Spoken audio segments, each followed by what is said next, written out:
Hello,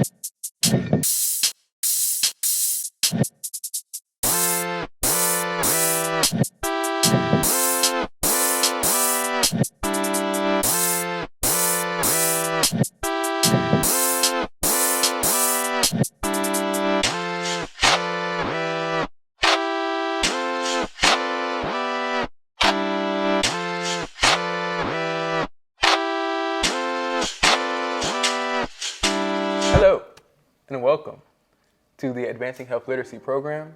Today, we are doing a podcast, our first ever podcast. We're so excited. We're so excited. We told you guys we're going to be doing a lot of different things. We did YouTube videos. We're going to be doing outreach programs. Today, we're doing a podcast. This is not our only podcast. We'll be doing many podcasts. We'll be doing lots of different episodes about lots of different things.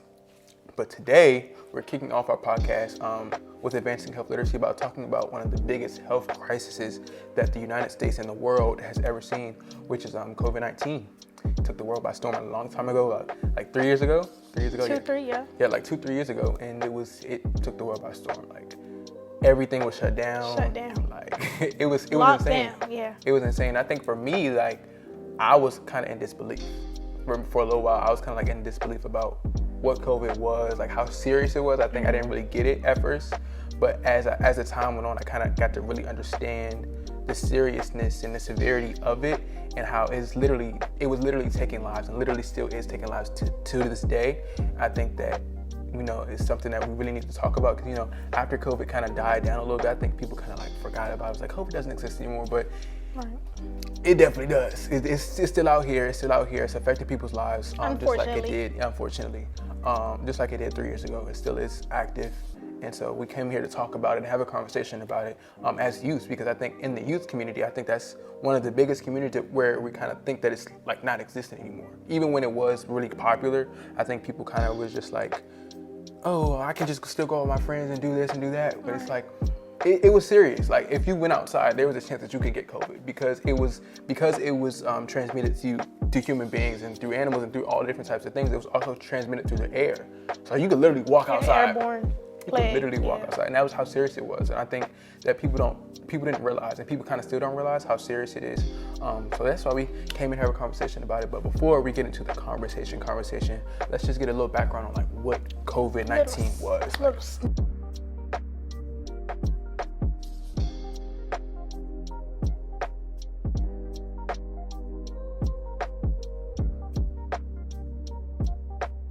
Tell us. Give us the notes. COVID started in December of 2019 in China, and then shortly, very, very, very shortly after, it was in the United States in January in Washington State, and then shortly after, America went on a quarantine in March of 2020. So that's where it all started for us. Me personally, when March happened, I was just like, we're gonna be here for a couple months. Yeah. No biggie. Let everybody get their little sicknesses out. Yeah. I didn't think that it was going to be what it was. Yeah, no, that's crazy. No, I remember because we were in school.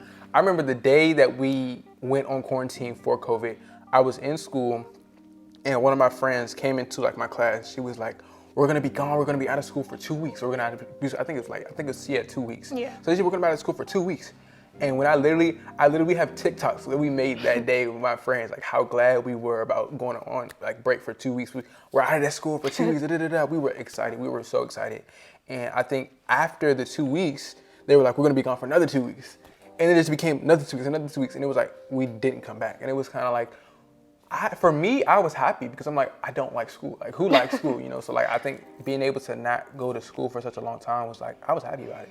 I was cool. I was like, cool, no school, I'm chilling, I'm relaxed.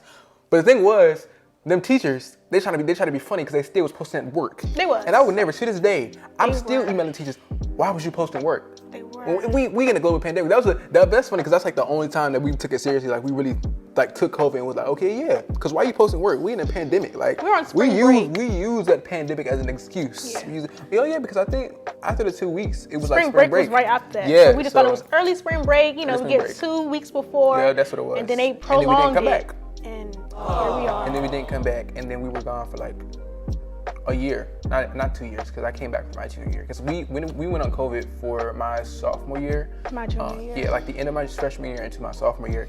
Then we came back for my junior year, and then I finished out high school. I was fortunate enough to have my prom and my graduation, things like I that. was as well. Yeah, it got the year right before me. She caught it real quick. So I was praying, God, please. Yeah. I want a regular senior year, Yeah. please. That's all I asked. Yeah, but it got to the point where it was like, as it pertains to COVID, like, I think we tried to find ways to cope with it, like by doing certain things. Like I think TikTok was really, that's when TikTok became really big. Because everybody was on TikTok. Everybody was on TikTok. That was the it. TikToks, I had my little 2 seconds of fame. Dirk, I remember because I did like a Kamala Harris when Joe Biden won his presidency. We were still in COVID, and she made the video. We did it, Joe. We did it. And I made my little video, and I went a little viral. I had 2 seconds of fame, y'all, and I promise y'all, it was the best 2 seconds of my life. My hair was a little big. My hair got a little big. I was like, oh, I'm really famous. I'm really popping out here. If y'all want to go follow my TikTok, go do that. But yeah, and then I made another video. We were just making videos on videos. We really became content creators through COVID. Yeah. So COVID kind of had its perks in a way. Like it kind of unlocked people's creativity. That's what it is. Yeah, but I think on a kind of sadder note, it kind of made people really realize how much we were mentally struggling because we really got the opportunity to sit with ourselves and sit with what we had going on within ourselves. Like I think for me, I had to sit and really be like, sometimes I can be very immature sometimes, and that's something that I had to sit down and realize because through COVID, I took it as a joke, as some did. And I didn't really take it seriously because I hadn't got it yet and I hadn't experienced it, but I was seeing stuff on the news and I was just like, hey, if it's not me, I'm not worried about it. But it's like, you can't think like that. And it was kind of a selfish behavior. And it was a lot of different things that I dealt with through COVID. I think COVID was the first time that I ever experienced depression for the first time in my entire life. And that was really something that I really struggled with, struggled to get through. And stuff like that, and so it was important to have people to lean on through that time. And I was lucky enough to have people to lean on through that time, but even through that, like you kind of still get like those moments where you're by yourself because you're in the house by yourself. You can be on FaceTime with your friends and all the other stuff, but it's like when you hang up that phone call, you by yourself, and that's what it is. When you log off of TikTok, you sit in your room in your dark by yourself. So it's like that's what it all boils down to. It's like you are just sat with yourself. And you have to sit with yourself and what you have going on in your life. And I think that was one of the biggest things for me. Like, what about you? You think the same thing? I definitely agree. Yeah, for sure. It was just like a reality check. Like, you deal with things, but you have so much to do around you that you're distracted by life itself. Yeah. And then when life slows down or life is on pause, it's just like, whoa, this is reality. Okay, I have this going on. I have this going on. Now I have nothing but time to deal with it. Yeah. So it definitely took a toll on mental health. And also I have a few notes about that. Gotta have those facts. Yeah. The NIH, which is the National Institutes of Health, they reported that in 2021 nearly half of Americans surveyed that they experienced symptoms of anxiety or depressive disorder. That's first, we can relate to that. Exactly. We had symptoms, depression, sadness, just being locked away will really take a toll on your mental. Yeah. And then 10% of those same respondents felt as if their mental needs weren't being met. Yeah. Yeah, and I think that kind of opened the door for therapy. Yeah. Because now, even like with us, like we're leaning into therapy as well, just because it's like we understand how important it is for you to be a better person, or want to be better. And I think that want is something that's really important for you to want to be better, for you to realize that there's something wrong, and for you to want to be better. And I think that through COVID, we got to realize that a lot about ourselves. Like children, adults, like everybody kind of got to realize that. And I think that one of the touching things for me is like seeing friends express that they're going to therapy and be excited about going to therapy, because people are excited to get help. And I think that's the most important thing, is to be excited about getting help and to not want to be in the same place that you've been in for 2-3 years through COVID. Because I think a lot of times those issues were there, but just because we were walking around, we were moving around, we didn't get the chance to really sit down and be like, there's something wrong. Yeah. So through COVID, we got to really sit down and be like, wow, like I got stuff going. I got some stuff. I'm not okay. I'm not okay. And it's okay to not be okay. It's okay to not be okay, guys. Let's pin that. Hit at the first comment. Ding. It's okay to not be okay to sometimes, not be but okay. you know, but it's not okay to not be okay and not want help To be be able okay. to be okay. Okay. Exactly. Okay. Okay. That's what I'm saying. So, but yeah, I think that was a big thing. Mm-hmm. Is realizing there was something wrong, and like I said, having people to lean on. But you have to understand that there are other people suffering with you. Yeah. So you can't be. Sometimes we're selfish and don't even know it. Yeah. Because it's like you don't know because you're leaning on people and you're talking to people. I have this, I have this, I have that, but you never realize we're going through the same thing. So maybe you have something going on too. So then it's like we all can't help each other. We're all hurting. Yeah. You know. So I think that therapy is a big thing, and that's why it's so important because you all get to sit down and realize we all have something going on. So we all need to collectively, individually, find a solution for ourselves because one person's solution might not be your solution. And I think that was a big thing for me. Like understanding that I saw people on TikTok and on Instagram and on all these other social media platforms say I did this and it helped me. Then I would try. I'm like, that don't help me. Like I don't know. And then I would get very frustrated because I'm like, nothing is working. But it's like I was trying to do stuff that other people was doing. I was trying to find work my solutions to other people's solutions, and it wasn't working out that way. And I just think that finding my own solution and finding my own therapist and being able to be open about it, like, cause I had to have a hard conversation with my parents about me thinking that I was depressed. Like I was like, I really think that I'm depressed, and I think I was super grateful to have parents we're super grateful to have parents who have the same parents. If you couldn't tell, Yeah. But I was super grateful to be able to have an open conversation with my parents and be like, I think that there's really something wrong, and they were serious and they were adamant and they were quick with finding a solution because they knew that the problem that I was dealing with that they couldn't help me in the capacity that I needed help. So them being mature enough to be like, I can't help my child, maybe someone else can.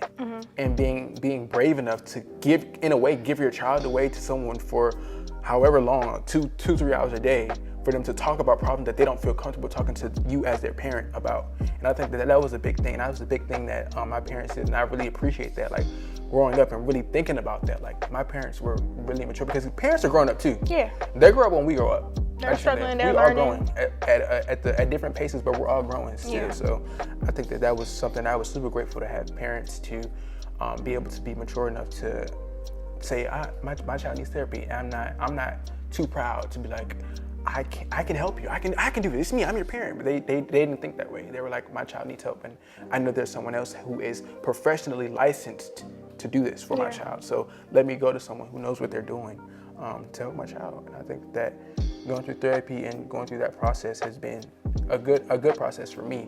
It hasn't always been easy, of course, but we're getting there. Yeah. And we're getting there. We're still getting there. 2-3 years later, we're still learning about ourselves and still like learning different things about ourselves because we're still sitting with ourselves. Even after, Even and after. therapy is not a bad thing. It's not a bad not thing at a all. weak At thing. all. It's not nothing to say, oh, I'm struggling. It's like we said, it's okay to not be okay. Yeah. And for me, I thought, therapy can't help me. And it's crazy because I'm studying to be a therapist. And I was thinking, what can therapy do for me other than a stranger knowing my business? Yeah. That's what I thought That's it was. what people, because I think that's what people think. Our of. community definitely thinks it's just somebody knowing A my stranger business. knowing your business. Like, you don't know nothing about me, but it's like, I personally understand that viewpoint because I had that viewpoint for a while, but it's like, it helps to have a non-biased person hear about your problems because they can give you a non-biased opinion. And if I went to my best friend and said, oh, I need help because my friends are doing this and this and that, her being one of my friends, she might take offense to that and be like, okay, well, maybe you're the problem, and then it makes it worse. Yeah. And that might not always be the case, and I'm not saying that was the case for me because it wasn't, but I'm just saying sometimes a biased person can give you a biased opinion, but having a therapist who is unbiased, who doesn't know your family, who doesn't know your friends, and who doesn't know you to your fullest extent, they can kind of help you figure out a solution to that one problem because, like I said, they don't know the whole of you. They just know that one part of you. And if they know how to help that one part of you, they can help that one part of you without knowing the whole of you. And I think that it's up to you as the person to kind of learn more about the whole of you through that one thing that gets solved through the therapist. And I think that's a big thing because I think I had to mature myself to be able to be like, okay, I need therapy. Like I need to talk to somebody that doesn't know nothing about me, that doesn't know me from a grain of rice. Yeah. And like just give them my whole problem. Be like, hey, listen, doc. Listen. Something going on. Something going on. Help me. I need you to help me. Yeah. Okay? Yeah, definitely. Yeah, that was a big thing. Some of the effects on the brain from the pandemic were routine changes. One, that was, I think, a root of a lot of different emotions and feelings. Because when you are used to a custom, a routine thing, when you step outside of it, things get weird, you start feeling different, you're not familiar with, what's going on. Another one was financial instability, and that can take a sip on that one. Yeah, the money was funny. The money was funny, and mind you, whenever I got a little coin in my pocket, it went right to online shopping. Ding. Online shopping. Your orders I was outside. on Boohoo Man. Who was I on Fashion Nova Men? What else was I? Minimal. Them jeans, they got some good jeans, but mind you, every single penny that I got, and mind you, we in COVID, so we don't really get a lot of penny, but when I got a little penny, I spent that penny real was fast. gone. Yeah. That's another thing we talked about was virtual schooling or work. Virtual schooling, that was a time in itself. That was a time. I'm the type of person, I learn like in person. You have to sit, talk to me. I'm a hands-on type of person. I cannot look at a screen all day and effectively learn and retain information that you're trying to teach me. I can't. I gotta be in person. You gotta work with me physically. So yeah. I think it was kind of the opposite for me, because for me, I had, and through my high school experience, I had the best grades that I had in my whole 4 years through virtual learning. And I did too, for some reason. Even though it was harder, it was better. And they made in the comments, oh, he was cheating. Oh, he was looking up them answers. And that I was. I was. I was over there looking up them answers. And that did help me pass some classes. But I think for me, I'm the type of person where tell me what you need me to do and let me do it. Like, leave me alone, let me do it. But when you're in school, it's a little bit harder for you to get that because your teacher's gonna say, okay, I need you to do this, and they're gonna start walking around. Show your and work. looking at, no, thank you. So I think for me, I think when like the teacher was like, okay, I need you to do this, and this, and then we had like 10 minutes left, and they're like, all right, you guys have a good one. You go on mute, turn your camera off, or leave the meeting or whatever, and then you do your work. And I had the time to be able to just take a second and take a nap for a second, wake back up and do my work, because I'm most productive in my own home. So I think through virtual learning, I got to really just lean into that and be like, hey, I get to have my own time to myself and do my work at my own pace. Mind you, moms and dads was like, hey, get on that Zoom. You need to do that at work. Get up and get on your Zoom. You have to get up and get on your Zoom. But it was like, I think once they kind of realized that I had a routine, they kind of understood it. I was like, okay, cool. Like, he knows what he's doing. He kind of has a good hang of it. So then when they kind of like, when they left me alone, loved them. But when they left me alone, I locked in. I got it done. I think I had the best grades that I had in my entire 4 years of high school through virtual learning. And that wasn't the case for a lot of people. And maybe that was the case for a lot of people. But a lot of my friends I talked to, they said that they kind of struggle through virtual learning. But for me, I'm just like, hey. Because I think that's kind of a reflection of who I am as a person. Like, leave me alone. Leave me in my creative space. Leave me in my creative space, because I'm most creative when I'm by myself. Yeah. So, because I get to think and I get to see stuff. But when I'm around a lot of people, it's a lot of different thoughts going around, because it's your thoughts mixed with their thoughts. And I don't need none of that. That's how I am too. So yeah. Yeah. I'm like a DIY type of person. So being in my space, the difference between me and him was, academically, he could be alone and just be like, okay, I'm gonna get it done. Me, sometimes, I get distracted by my creativeness, where it's like, okay, I'm on Zoom, but now I'm doing my hair. I'm thinking about 5 out of 1,000 things. I'm on Zoom, but now I'm looking up how to do my lashes. Yeah. I'm on Zoom, but you know what I'm saying? But it was a lot of distractions. But also, I came out of it with new skills, but I had to focus and discipline myself. Okay, I have to get on Zoom and participate on Zoom. Yeah. And when after, I can do whatever. But another thing was the lack of interaction with friends and family, which we talked about. Yeah. You're separate. You're in your home. You're with the ones that you're, living with. But after a while, I didn't want to see him. After a while. I didn't want to see him after a while. I was seeing him for 2 years every day. Yeah. I would lock myself in my room, and now I'm really in my room, Yeah, because I think for me, even though I didn't like school was good for me because I got a break from being at home. I love my family to death. I love them down. But going to school kind of was like, I get a break. I get to see new people, new faces. Even though it was those same new faces every day, I got to see new faces and experience a new experience than I was at home. I think through COVID, I had to sit down and sit in the house with my family all day. And it was like, I need to see some new faces. I need to see something. I love y'all, but I need to see something. Change of environment, a scenery, something. But the funny part about that is that when I went outside, I was like, all right, I'm done. Yeah. I'm good. Take me back in the house. It definitely affected the social battery. Yeah, the social battery. Because my social battery is like, it's like an iPhone 7. It's like an iPhone Dies 7. instantly. Dies instantly. That battery don't last. As soon as you record a It video. don't last. Let me tell you something. That iPhone 7 battery do not last, and my social battery does not last. I can't stay out long periods of time, and I know this about myself. I need to get in my bed. I can honestly say this about myself. I do not like being out for long periods of time. If you got me out there for about 3 hours, after that, I'm like, all right, y'all, let's call it a day. Let's wrap it up. Right now. Let's wrap it About up. time to go, y'all. About time to go, y'all. But yeah, that was definitely something I learned about myself. Yeah. Yeah. Just staying away too. We had to stay away due to like, vaccines and airborne vaccine. That's another thing we could talk about, the vaccine. Definitely the vaccine. The vaccine, I was really skeptical because my family was skeptical. Yeah. And so when other people around you skeptical, it's like, why are you scared? Like, should I be scared too? Like we all scared. Side-eye. We all scared together. What's going on? So I think just not knowing what you injecting into my body, what are you doing? Like, why are you putting that into my body? Like, what is it doing? Mm-hmm. And so when we did a little bit more research on it, and when they kind of started to explain what it was, instead of just saying get the vaccine, it'll help. When they started explaining, I need to know the effectiveness of why this has to go in me and help me. When you be real with me, that's when you can kind of convince me to do stuff. Because if you're not real with me, you be like, just get the vaccine. Why? For what? Why am I getting it? Yeah. Explain. Further expound on what you're saying. But when they started doing that, I kind of was like, okay. And then it was kind of, and I don't know how I feel about this. Okay. It was kind of peer pressure. Because Dobbs was like, you're not gotta gonna work with us if you don't get that vaccine. Yeah. And me, I needed some money in that account. Because the money was funny. So the money was funny and wasn't nothing funny when the money was funny. So I said, I need to get a job. So when the job was like, you need a vaccine to work with us, I was like, okay. I'm gonna get that vaccine. Okay. One thing about me, I'm gonna get that vaccine if I need some I'm money. gonna research which one, Yeah. and which one is safer. Yeah. But it was kind of like, everything was shut down. Yeah. And then if you didn't have the vaccine, you really had to stay indoors. Like, outside was opening up. Yeah. But only with vaccine people only. Yeah. They was like, you can't be outside if you don't got no vaccine. Yeah. But yeah, I'm thinking another thing about that was like we literally weren't allowed to have COVID.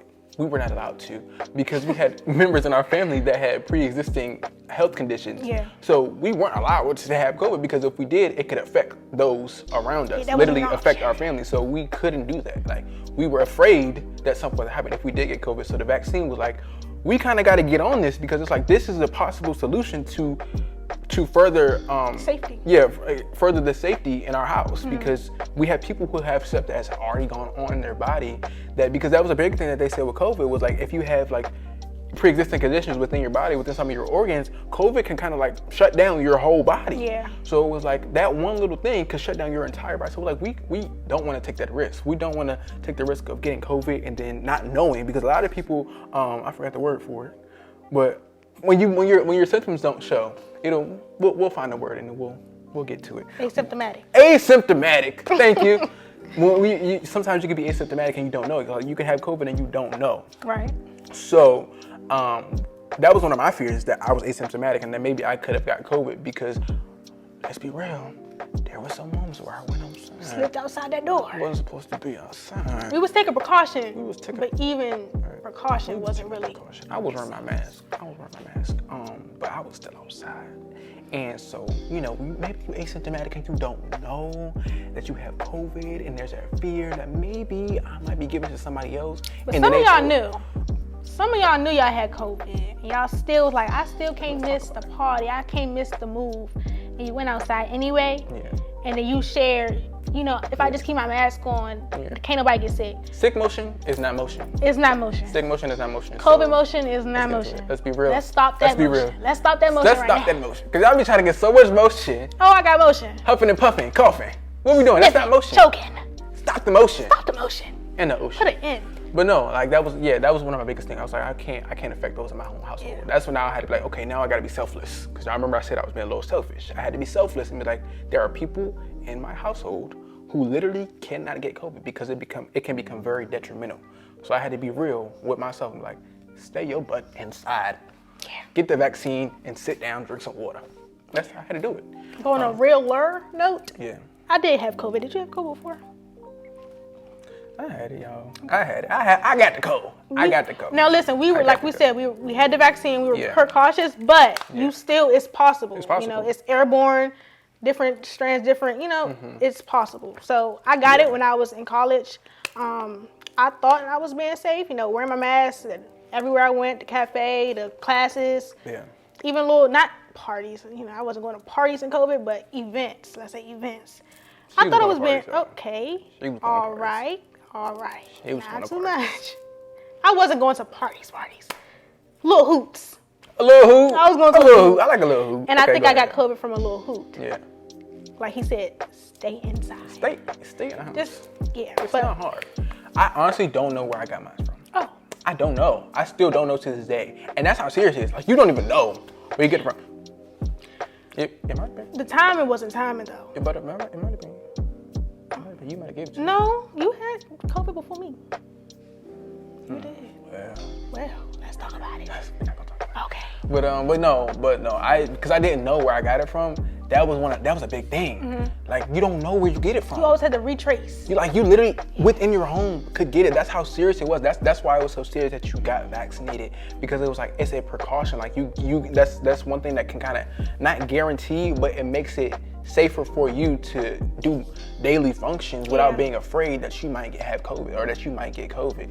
And so it was like, get the vaccine, but also be careful. Mm-hmm. Because it's like, you get the vaccine, you're like, all right, I'm good, I can go outside with no mask. No, put the mask on. Because then we got to retrace where I was, who I was with in the last 2 weeks. Yeah, 2 weeks. So last 2 weeks, I got to think of everybody I encountered. I got to go down on my contacts, all the messages. Who was I with at that party? Who were they standing beside? Do you have COVID? Then you got to go ask people, like, you know, because people real touchy-feely. Like,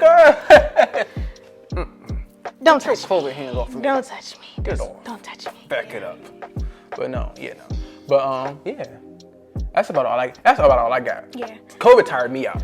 It tired me out. COVID tired me out. It did a lot for the mental. Yeah. Again, like we said, it is okay to not be okay, but it's not okay to not be okay and go get some okayness.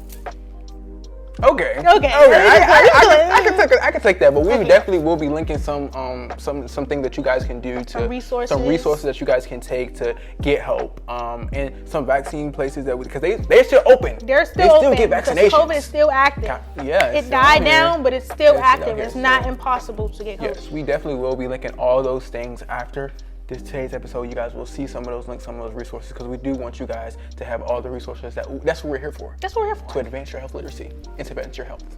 Yes. Yeah. Advance, help, and lift. You. That's what we're trying to do. So make sure you guys look at that. Go to that. If you need that help, go get it. Go get it. Do not be afraid to go get help. Thank you guys for joining our first podcast. This is not our first and last. This is our first of many. So you guys make sure you keep tuning in. And stay tuned and stay healthy, y'all. Stay tuned and stay healthy. Drink your water. All right, let me know. Stay healthy. See y'all later.